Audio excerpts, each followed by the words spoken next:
नमस्कार, खरे सांगेनमध्ये मी श्रीरंग खरे आसाममधल्या एका कायद्यासंदर्भातील खऱ्या बाबी तुमच्या समोर मांडणार आहे।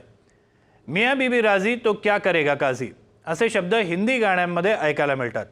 या काझींना आता फार काम उरणार नाहीये, कारण आसाममध्ये एक कायदा पारित करण्यात आलाय ज्याला तिथल्या मंत्रिमंडळाने मान्यता दिली आहे। मुस्लिम विवाह आणि घटस्फोट नोंदणी सक्ती विधेयक 2024 आसाम विधानसभेने पारित केलं होतं। या विधेयकामुळे मुस्लिमांना विवाह नोंदणी सरकारकडे करावी लागणार आहे। फक्त विवाहच नाही तर घटस्फोट, ज्याला तलाक देखील म्हटलं जातं, त्याचीही नोंद सरकारकडे करावी लागणार आहे। या कायद्यामध्ये दोन महत्त्वाच्या तरतुदी आहेत।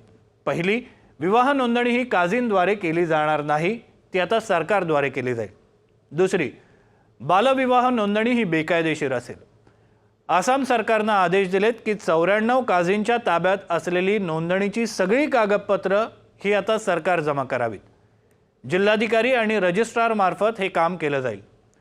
1935 साली ब्रिटिशांनी केलेल्या कायद्यानुसार या 94 काझींना नोंदणीची कामं देण्यात आली होती।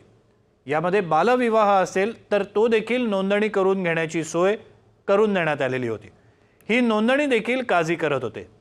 मात्र नव्या कायद्यामुळे असं होणार नाही।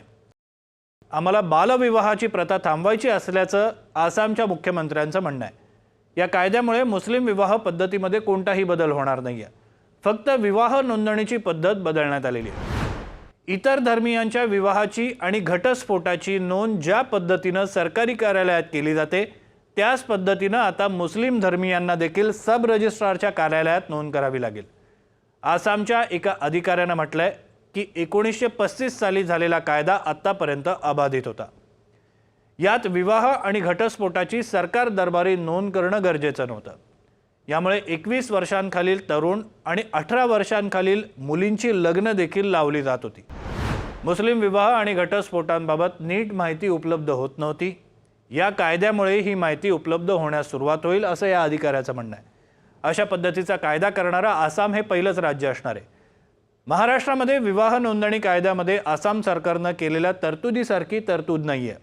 महाराष्ट्रातील विवाह नोंदणी कायद्याच्या कक्षेत येणाऱ्यांना नोंदणी करणं बंधनकारक नाही, मात्र ते करणं फायदेशीर असतं। अनेक ठिकाणी विवाह नोंदणीचं प्रमाणपत्र सादर करणं गरजेचं असतं, त्यासाठी ही नोंदणी करणं फायदेशीर ठरतं। या निमित्तानं दर्शकांना एक प्रश्न विचारावासा वाटतो, आसाम सरकारसारखा कायदा महाराष्ट्रामध्ये देखील लागू व्हावा का? विवाह नोंदणी करणं हे बंधनकारक करावं का? आपल्या प्रतिक्रिया आम्हाला नक्की कळवा, कारण आपल्या प्रतिक्रिया या आमच्यासाठी बहुमूल्य आहेत। व्हिडिओ अधिकाधिक लोकांपर्यंत पोहोचावा यासाठी शेअर करा आणि आम्हाला सगळ्या सोशल मीडिया प्लॅटफॉर्म्सवर फॉलो करायला विसरू नका। धन्यवाद।